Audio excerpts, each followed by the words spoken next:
এদিকে সেদিন ঘুরে বেড়াইতাম মেলে দুটি ডানা যেথায় পড়েছিল নবীর কদমখানা চরণ ধুলি চুমু খাইতাম চরণ ধুলি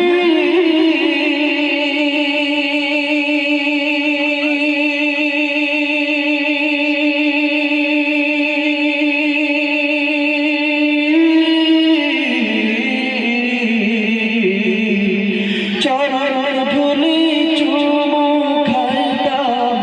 বুকের মাঝে জড়াইতাম রে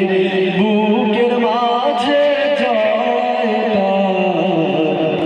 যদি ছোট একটা পাখি হইতাম যদি ডানাওয়ালা পাখি হইতাম একটা উড়াল দিয়া আমি মদিনায় যাই